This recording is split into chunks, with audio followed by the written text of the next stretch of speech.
Joe Dancy with the University of Oklahoma College of Law Energy Center. I'm the executive director.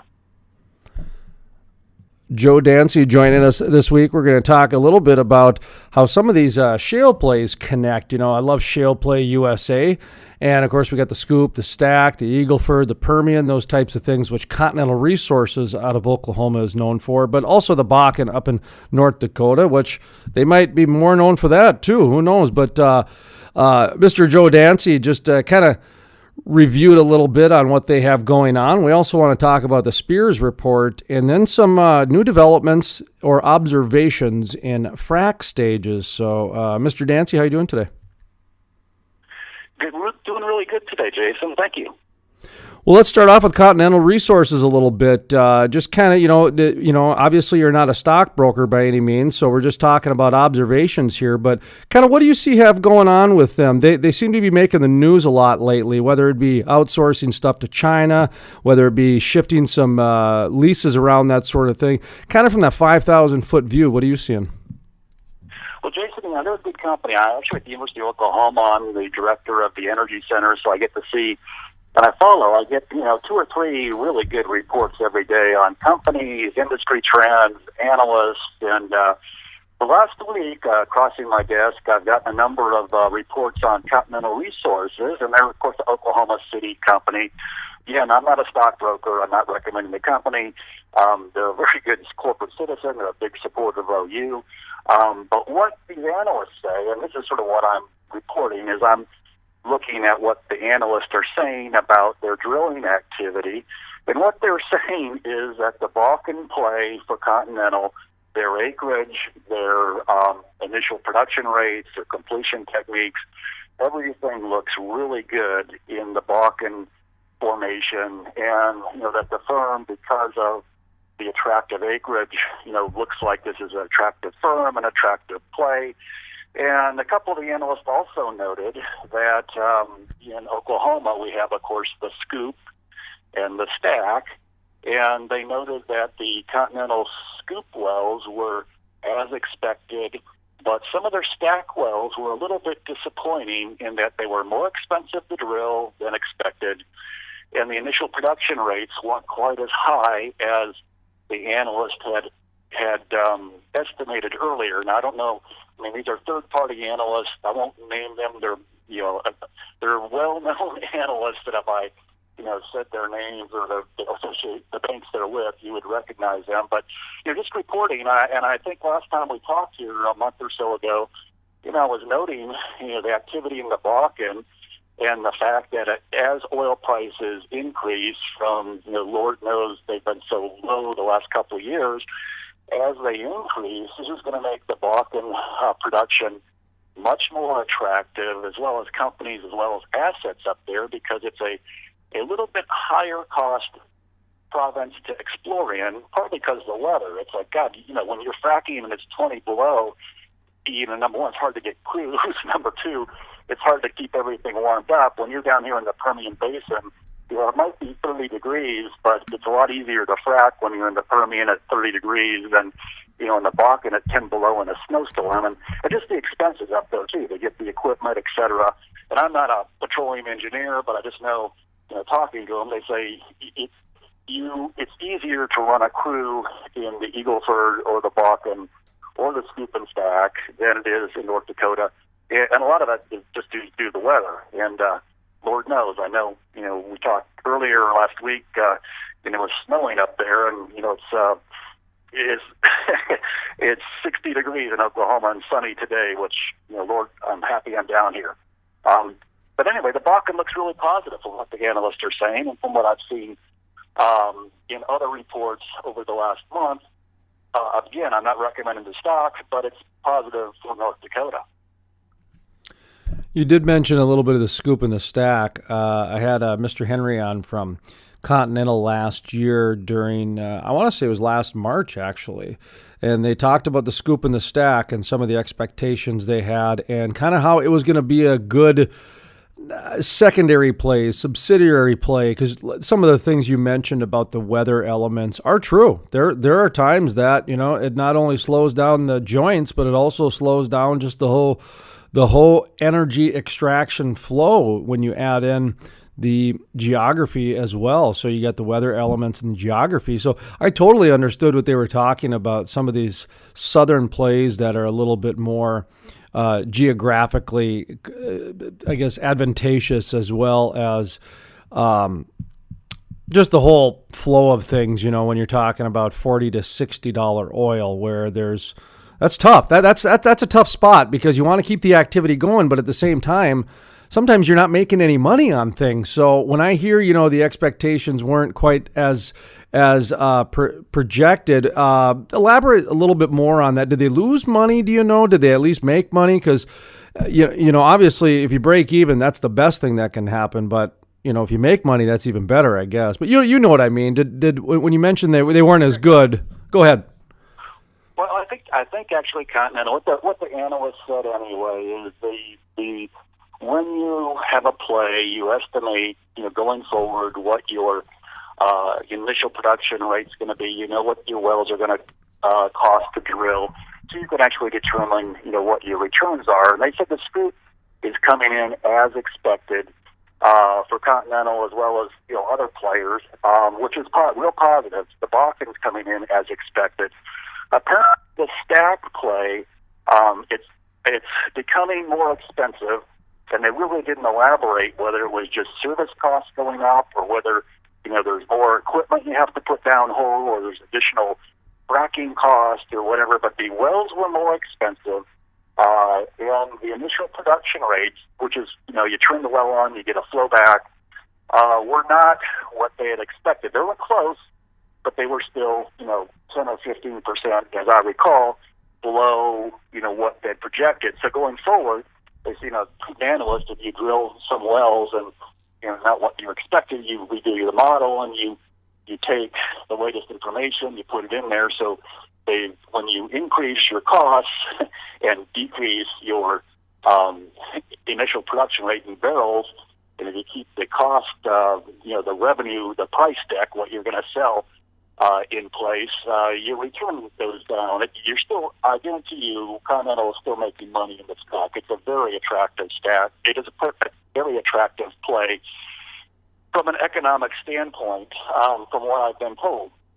That being said, as you know, $40 a barrel. I mean, one of the questions I get, quite often as the executive director at University of Oklahoma, and when I talk on economics, is what is a fair price for oil? And you sort of mentioned it, between $60 and $70 per barrel. I think most players in the shale plays, whether it be the Bakken, the Eagle Ford, the Permian, the Scoop, the Stack, wherever, the Niobrara, they can make a reasonable return and maintain a reasonable workforce at those prices.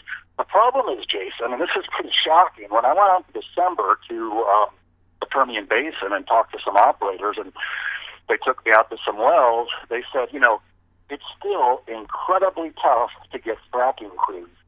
And because service companies, when it's $40 a barrel, those service companies, really didn't make any money. They couldn't upgrade their equipment. They couldn't add people. They were laying people off. They were stacking. And now, as things recover, it's difficult to get the equipment. You get upgraded. Fracking, when you take the amount of horsepower, the amount of sand, and the amount of wear you have, and as the wells get longer and you're using more water and more sand, the equipment really takes a beating. It's like taking your car and taking it in a 500-mile NASCAR race, and when it's done, it's going to need some work. And it's the same thing with fracking equipment. If you don't have the capital and you don't have the demand, and they haven't the last 2 or 3 years until the last year when prices are recovering, it's been difficult to upgrade that equipment. It's difficult now. I mean, this is what they tell me. It's difficult to get frac crews, and when you get a frac crew, they said they generally like to, you want to get, if you drill a $7 or $10 million well, you want to make sure you get a frac crew you feel comfortable with. And they said once you get a frac crew, if you can tie them up and you're happy with them, you want to keep them busy. So you might drill a number of wells, and then they have them come in frac one after the other. which is an interesting strategy. So anyway, that's what I've heard.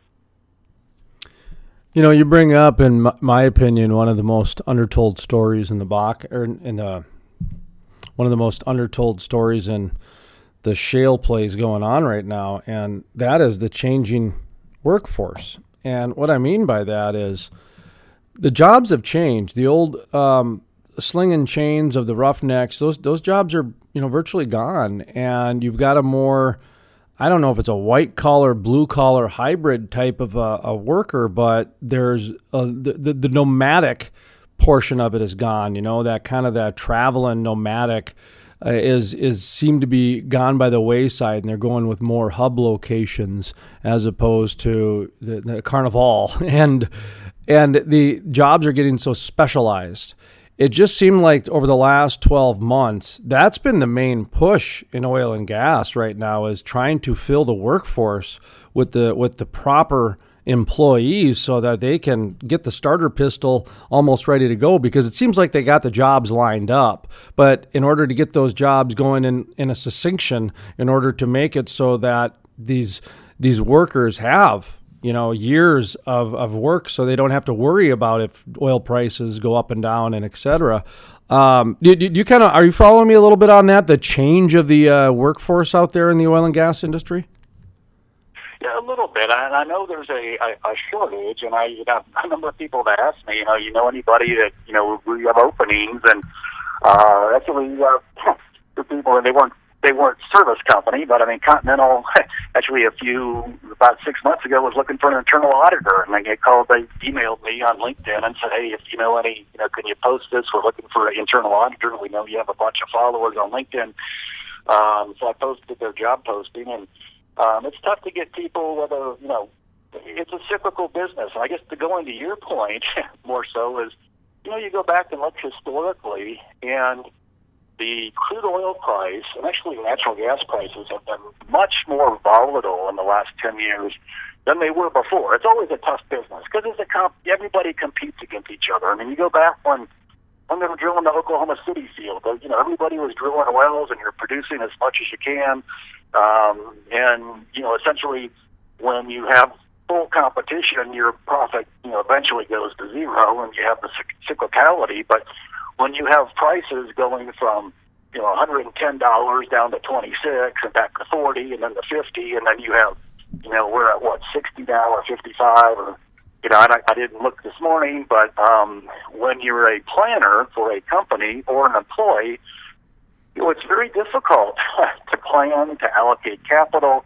And I actually tell my students, both my business students and law students, if you're going into the energy business, one of the things you want to focus on, besides energy finance and energy law and regulatory law, is you need to know something about financing, like bankruptcy. You need to know a little bit about debtor creditor rights, because at some point, an employee law also, because at some point you're going to be expanding, and you or your entity or someone you're dealing with is going to have financial problems, and you're going to have to lay people off. You're going to have to deal with the banks. You have to restructure your debt. You might have to go through bankruptcy or the entities you deal with.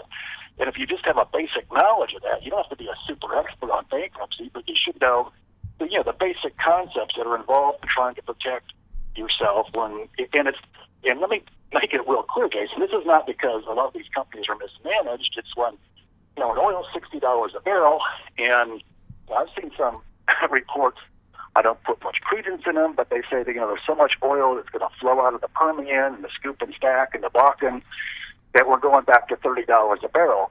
So if you're planning a business at $60 a barrel and unexpectedly it goes to 30, you clearly have issues, servicing your employees, your debt, providing services, upgrading your equipment, keeping your wells going. And it's not a fault of management. It's more a fault that the markets are so volatile today, which is a function really of OPEC has not controlled their incremental production as well as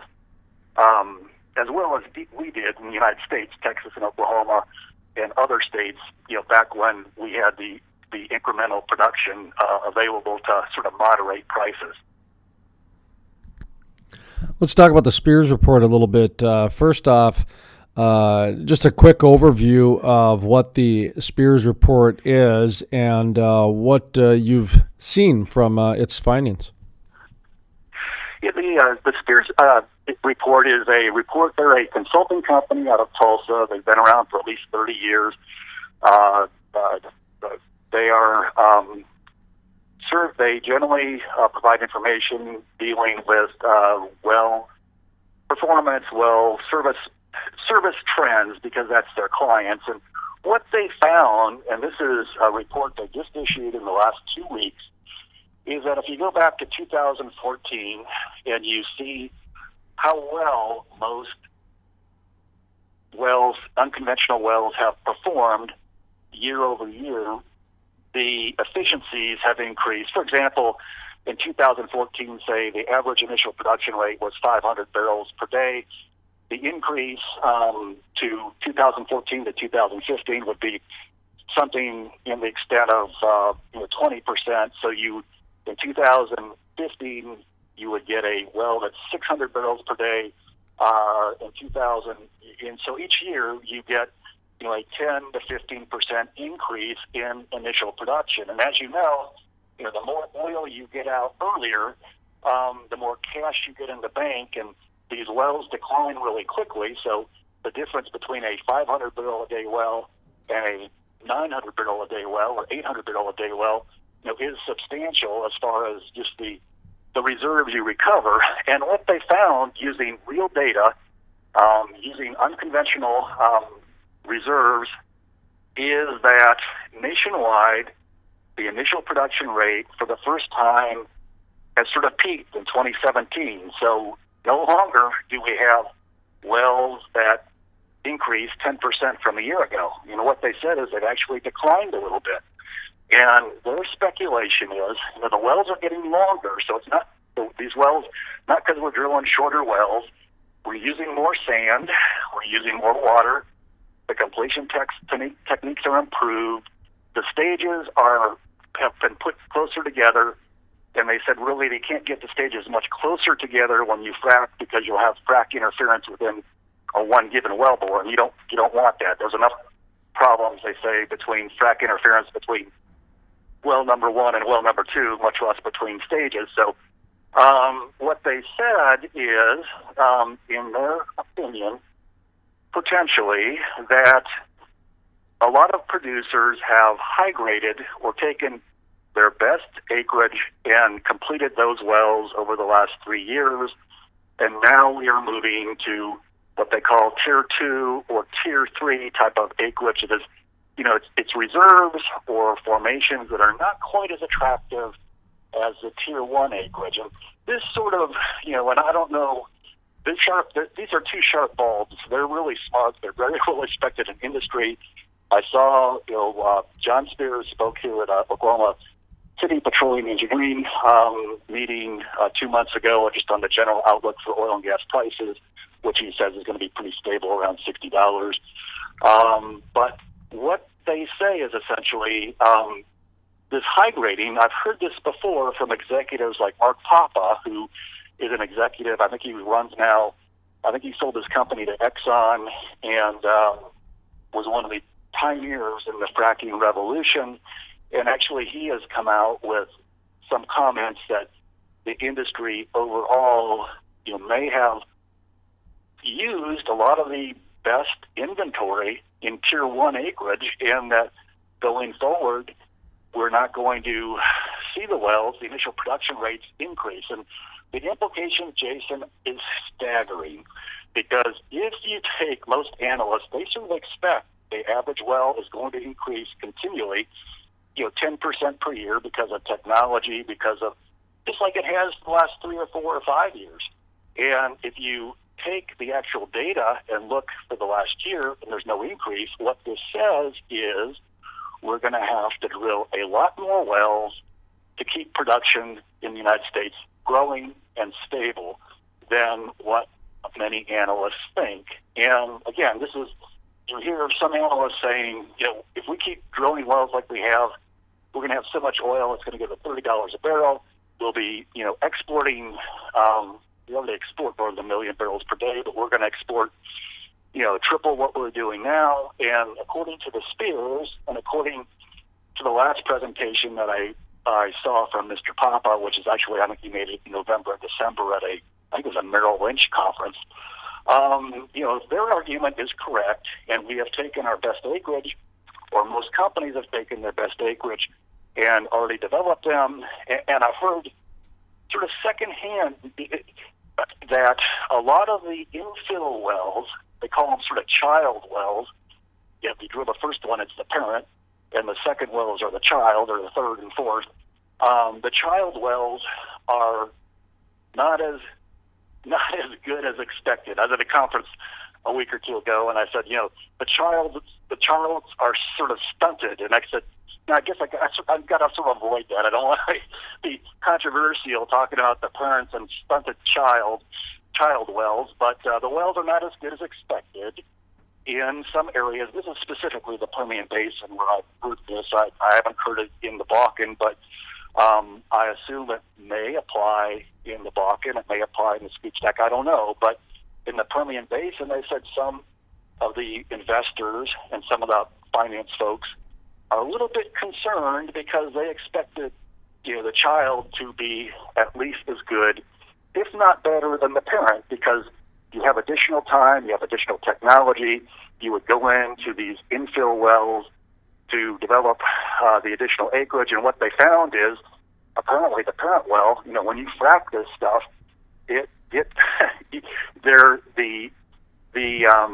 interference or the effect is covered a larger area than maybe the engineers or geologists thought, because again, if you look at the amount of fluid they stick in there, the amount of sand, they stick a whole, some of these wells are a whole, unit train, 100 hopper cars full of sand, depending on where you're at.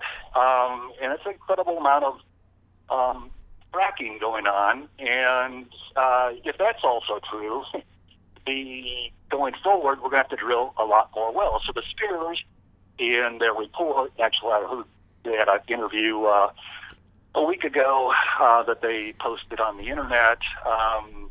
They said if that's true, their clients are going to be very, very happy, because service companies, obviously, you supply the rigs, supply the tubing, and if we want to maintain our current production rate in the United States, we're going to have to drill a lot more wells, use a lot more services, which means it's going to be a very robust market for those companies that, sort of unexpected. They're busy now, but they're going to be a lot busier, according to the Spears report.